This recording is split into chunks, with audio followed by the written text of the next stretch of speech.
इस वीडियो में हम सिर्फ 3 सिंपल स्टेप्स को यूज करके अपने लिए एक रेज्यूमे बनाने वाले हैं। इस वीडियो के एंड में मैं आपको एक बोनस टिप भी बताऊंगा जिसको यूज करके आप अपने कंपटीशन को इंस्टेंटली पीछे छोड़ दोगे। आपका रेज्यूमे स्कोर 50 से 100 पहुंच जाएगा। तो चलिए बिना किसी टाइम वेस्ट के आज की वीडियो शुरू करते हैं।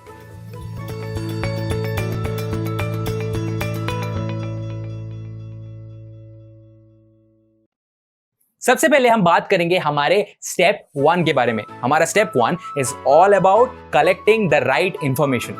एक रेज्यूमे के 6 इंपॉर्टेंट पार्ट्स होते हैं। नंबर 1 होता है contact information, basic but very very important. Number 2 है रेज्यूमे इंट्रोडक्शन, इसको लोग प्रोफाइल, ऑब्जेक्टिव या समरी भी बोलते हैं। नंबर 3 है एजुकेशन सेक्शन। नंबर 4 है एक्सपीरियंस का सेक्शन। नंबर 5 है स्किल्स का सेक्शन और नंबर 6 है एडिशनल इंफॉर्मेशन का सेक्शन। तो अब चलिए हर एक सेक्शन को डिटेल में समझते हैं, लेकिन उससे पहले मैं आपको एक सिंपल सी चीज मेंशन करना चाहता हूं। अगर आप अपने रिज्यूमे को बनाने के बारे में सही में सीरियस है तो अभी इस वीडियो को पॉज करो और जाके एक नोटबुक ले आओ। उस नोटबुक में ये सारा इंफॉर्मेशन आप कलेक्ट कर लो और उसके बाद हमारे पास सिंपली कॉपी पेस्ट का काम बच जाता है। अब एक एक पार्ट को अच्छे से समझते हैं। सबसे पहले हमारा पार्ट है सबसे इजीएस्ट पार्ट, कॉन्टैक्ट इंफॉर्मेशन का पार्ट। कुछ नहीं सोचना, हमें बस अपने कुछ पर्सनल डिटेल्स के बारे में मेंशन करना है। सबसे पहले हमें अपना नेम मेंशन करना है, फिर हमें अपना कॉन्टैक्ट नंबर मेंशन करना है, फिर हमें अपना ईमेल एड्रेस मेंशन करना है और फाइनली हमें अपना लिंक्डइन आईडी मेंशन करना है। अब कुछ फॉर्मेट्स में आपको अपना एड्रेस मेंशन करना हो सकता है और कुछ पर्टिकुलर जॉब रोल्स के लिए आपको अपना इंस्टाग्राम या फेसबुक आईडी भी मेंशन करना हो सकता है। बट याद रखिए, ये तभी मेंशन करना जब आप किसी डिजिटल मार्केटिंग या सोशल मीडिया एग्जीक्यूटिव के प्रोफाइल के लिए अप्लाई कर रहे हो। अब चलते हैं हमारे नेक्स्ट पार्ट की तरफ। हमारा नेक्स्ट पार्ट है रेज्यूमे इंट्रोडक्शन का पार्ट। अब ये पार्ट ना थोड़ा ट्रिकी हो सकता है, तो इसको अभी के लिए छोड़ देते हैं। हम नेक्स्ट सिंपलेस्ट पार्ट की तरफ आगे बढ़ते हैं। तो हमारा नेक्स्ट इजीएस्ट पार्ट है एजुकेशन सेक्शन। यहां पर इंफॉर्मेशन स्टैटिक है, आपको ऑलरेडी पता है कि यहां पर किन चीजों के बारे में लिखना है। बस आपको एक सिंपल सा रूल याद रखना है कि एजुकेशन सेक्शन में जब भी आप अपने क्वालिफिकेशंस मेंशन कर रहे हो वो रिवर्स क्रोनोलॉजिकल ऑर्डर में होने चाहिए। कि आपको अपना सबसे रीसेंट क्वालिफिकेशन सबसे ऊपर लिखना है, उसके बाद उससे पुराना वाला एंड सो ऑन। तो अब इनकी डिटेल्स हम किस तरीके से फिल कर सकते हैं? एक बहुत सिंपल सा पैटर्न है। आपको सबसे पहले अपने यूनिवर्सिटी, कॉलेज या स्कूल का नाम लिखना है जहां से आपने वो क्वालिफिकेशन गेन की है। उसके बाद आपको अपने डिग्री या कोर्स के बारे में बताना है। उसके बाद आपको अपना स्पेशलाइजेशन सब्जेक्ट मेंशन करना है। फॉर एग्जांपल, अगर आपने बीटेक करा है तो वो बीटेक किसी ना किसी सब्जेक्ट में स्पेशलाइज्ड होगा, mechanical engineering, computer science engineering, electrical engineering and so on. उसके बाद आपको एक टाइम पीरियड मेंशन करना है कि किस टाइम से किस टाइम के बीच में आपने ये क्वालिफिकेशन गेन किया है। अब इसके बाद हमें 2-4 बुलेट पॉइंट्स में हमारे मेजर अचीवमेंट्स या एक्सपीरियंसेस के बारे में बात करना है जो कि हमने इस टाइम पीरियड में कमाई हैं। अगर आपने कॉलेज में किसी सोसाइटी में बहुत सारे इवेंट्स ऑर्गेनाइज कराए हैं तो आप उसके बारे में लिख सकते हो। अगर आपने कहीं इंटर्नशिप करा है, अगर आपने कहीं पे अपने कॉलेज को रिप्रेजेंट करा है तो आप वो लिख सकते हो। इसी तरीके से आपको अपने 12th के इंफॉर्मेशन भी फिल करने हैं और इसी तरीके से आपको अपने 10th के इंफॉर्मेशन भी फिल करने हैं। अगर आप एक फ्रेशर हो तो आपके लिए एजुकेशन सेक्शन बहुत ज्यादा इंपॉर्टेंट है। आपको 10th और 12th के बारे में भी उतने ही डिटेल में लिखना है जितना डिटेल में आपने अपने ग्रेजुएशन के बारे में लिखा है। तो चलिए, हमारा एजुकेशन वाला पार्ट होता है खत्म। मूव करते हैं हमारे नेक्स्ट पार्ट की तरफ, हमारे एक्सपीरियंस सेक्शन की तरफ। अब as we all know, as a fresher ये सेक्शन हमारे लिए एक बुरे सपने जैसा है, क्योंकि हमें लगता है कि हमारे पास इतने एक्सपीरियंसेस हैं ही नहीं कि ये सेक्शन हम फिल कर सके।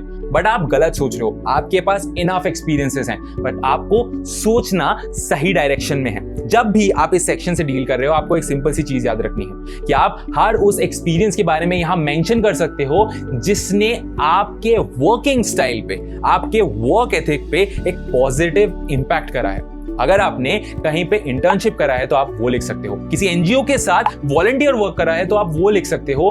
कहीं पे पार्ट टाइम जॉब करा है अपनी फैमिली को फाइनेंशियली सपोर्ट करने के लिए तो आप वो लिख सकते हो। ऐसा हो ही सकता है कि आपके एक्सपीरियंसेस और जो जॉब आप चाह रहे हो उनके बीच में कोई कोरिलेशन नहीं है, लेकिन फिर भी आपको एज अ फ्रेशर ये मेंशन करना है बिकॉज वो इंटरव्यूअर को बताएगा कि आप कमिटेड हो, आप टीम में लोगों के साथ काम करने का एक्सपीरियंस रखते हो और वो चीज आपको आपके कंपटीशन के ऊपर एक एज दे सकती है। तो चलिए अब मूव ऑन करते हैं हमारे नेक्स्ट पार्ट की तरफ, हमारे स्किल्स सेक्शन की तरफ। खुद अपने स्किल्स के बारे में लिखना थोड़ा सा डिफिकल्ट या ट्रिकी हो सकता है, लेकिन बिलीव मी, अगर आप ये एक सिंपल चीज फॉलो करोगे तो आप बहुत इजीली अपने बारे में बहुत सारे स्किल सेट्स लिख सकते हो।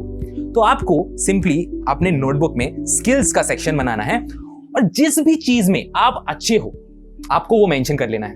कुछ मत सोचो कि क्या ये जॉब के लिए अच्छा होगा, क्या ये इंप्रेसिव स्किल है।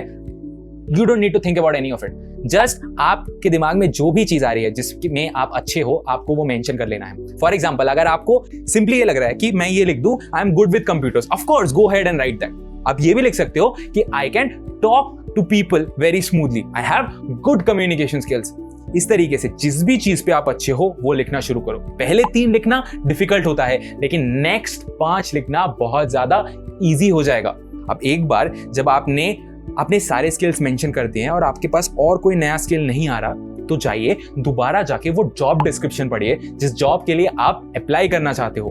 उस जॉब डिस्क्रिप्शन में बहुत सारे ऐसे स्किल्स मेंशन होंगे जो उस जॉब के लिए रिक्वायर्ड हैं। अब वो स्किल्स आपके पास होने चाहिए, वो स्किल्स आप यहाँ पे मेंशन कर सकते हो। अगर वो स्किल्स आपके पास बाय चांस नहीं है, it's okay, it's all right, don't lie in your resume. And as a fresher मैं आपको ये बताना चाहता हूँ, it's okay to not have all the skills required for the job. बहुत सारी कंपनीज आपको ट्रेन करने के लिए रेडी होंगी, so you don't have to think about that. एक बार आपके पास 10 से 15 स्किल्स का लिस्ट रेडी हो जाए, फिर सोचने बैठो कि कौन सा स्किल ज्यादा इफेक्टिव है, कौन सा स्किल हायरिंग मैनेजर को ज्यादा इंप्रेस कर सकता है। और उसके बाद अपने स्किल्स को शॉर्टलिस्ट करके उन स्किल्स का एक छोटा कॉम्पैक्ट और इंप्रेसिव लिस्ट बना लो।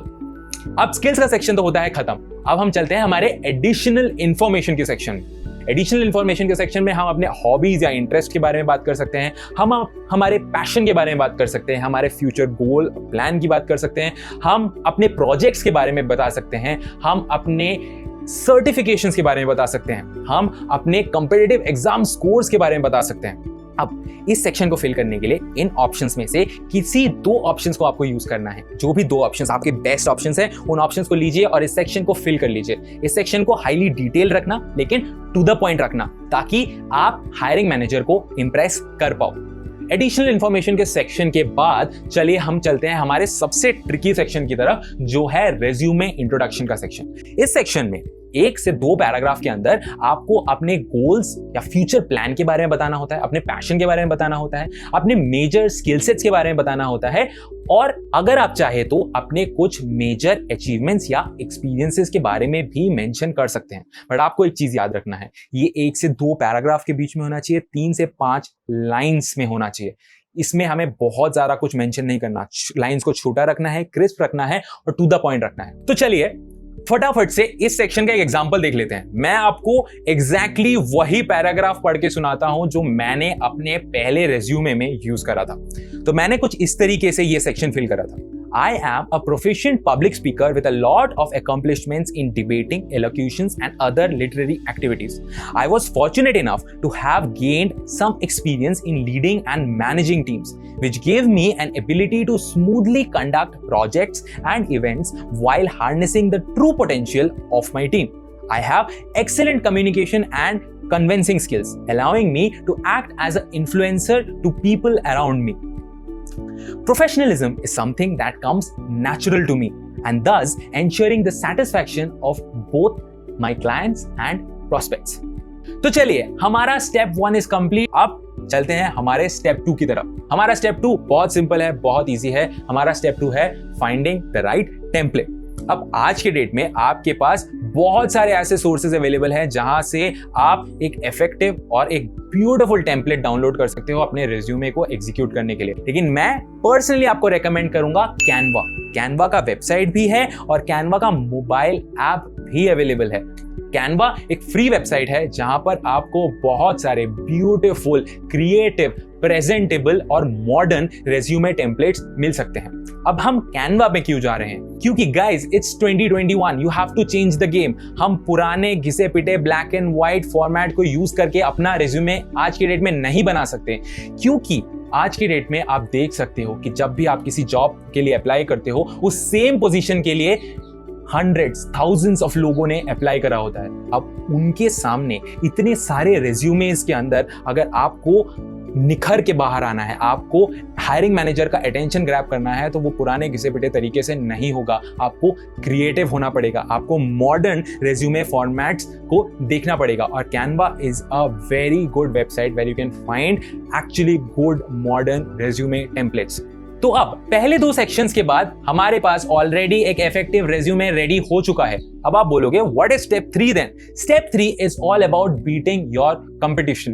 अब आप ऑलरेडी एक अच्छा रेज्यूमे रखते हो, आपका रेज्यूमे हायरिंग मैनेजर का अटेंशन ग्रैब कर सकती है, बट अब आपको उस हर एक रेज्यूमे के साथ कंपीट करना है जिन्होंने इन ट्रिक्स को यूज करके अपने रेज्यूमे को अट्रैक्टिव बना लिया है। Now you have to compete with the best. आपको स्टेप 3 में 2 चीजों का ख्याल रखना है। First of all, you have to read the job description again. आपको एक बारी कंपनी के बारे में रिसर्च करना है, आपको अपने हायरिंग मैनेजर के बारे में रिसर्च करना है, क्योंकि हर एक कंपनी डिफरेंट है, हर एक पोजीशन डिफरेंट है, हर एक हायरिंग मैनेजर डिफरेंट है और सबके लिए एक ही रेज्यूमे काम नहीं करेगा। अगर आप हर एक कंपनी में रेज्यूमे भेजने से पहले अच्छे से रिसर्च करते हो, जॉब डिस्क्रिप्शन को दोबारा पढ़ते हो, तो आप देखोगे कि आप बहुत सारे छोटे छोटे चेंजेस कर सकते हो अपने रेज्यूमे में to make it more applicable for this company, this position. जो सेकंड चीज आपको याद रखनी है स्टेप 3 में, वो ये है कि आपको हर बार रेज्यूमे भेजने से पहले उसको प्रूफ रीड करना है।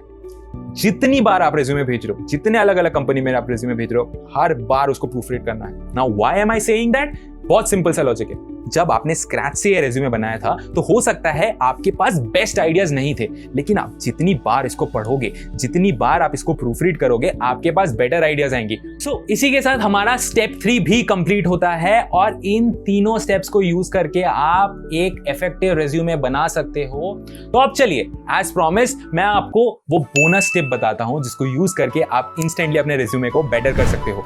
अब ये बोनस टिप बहुत सिंपल है लेकिन बहुत इफेक्टिव है। क्या है? आपको अपना एक फोटोग्राफ लगाना है अपने रेज्यूमे में। अब फोटोग्राफ क्यों लगा रहे हैं? ताकि हम हायरिंग मैनेजर के साथ इंस्टेंटली एक इमोशनल कनेक्ट बिल्ड कर सके। देखिए, जब मैं हजारों रेज्यूमेस देख रहा हूं एज अ हायरिंग मैनेजर, मेरे पास टाइम नहीं है, मैं फटाफट रेज्यूमे देख रहा हूं, और जब मैं एक कागज में सिर्फ एक कैंडिडेट के बारे में डिटेल्स पढ़ता हूं तो मेरा कैंडिडेट के साथ कोई इमोशनल कनेक्ट नहीं बन पाता है। लेकिन अगर कैंडिडेट ने खुद अपना फोटोग्राफ अपने रेज्यूमे में लगाया है तो ऐसा हो सकता है कि उस फोटो को देख के मेरा कैंडिडेट के साथ एक इमोशनल कनेक्ट बन पाए और शायद मैं 10 सेकंड की जगह उस रेज्यूमे को 15 सेकंड दूं मुझे इंप्रेस करने के लिए। ये 5 सेकंड का एडवांटेज आपके लिए बहुत बड़ा प्रूफ हो सकता है। कौन सा फोटो लगाना है इसके बारे में आपको बहुत केयरफुल रहना है गाइस। ये कोई मॉडलिंग कॉन्टेस्ट नहीं है, ये आपका सोशल मीडिया प्रोफाइल नहीं है कि आपको कूल लगना है, आपको अपना साइड प्रोफाइल दिखाना है, आपको गॉगल्स पहन के फोटो लेना है। Don't do that. आपको कैमरा में डायरेक्टली देखना है विद अ स्माइल और एक प्रोफेशनल सा फोटोग्राफ अपने रेज्यूमे में लगा लेना है। मैं आपको एक सिंपल से एग्जांपल में दिखाता हूं, मेरे ही एक कलीग का रेज्यूमे। ये उसका पुराना रेज्यूमे है जहां पर उसने वो पुराना घिसा पिटा black and white font use कर रखा है। अब आप भी देखोगे ये रेज्यूमे कुछ स्पेशल नहीं है, ये बेसिक रेज्यूमे है। अब सिमिलर कैंडिडेट का ये दूसरा रेज्यूमे है। अब आप ये देख सकते हो कि ये रेज्यूमे कितना ज्यादा इंप्रेसिव है, कितना ज्यादा इफेक्टिव है। अगर आप खुद एक हायरिंग मैनेजर होते, आप कौन सा रेज्यूमे सिलेक्ट करते?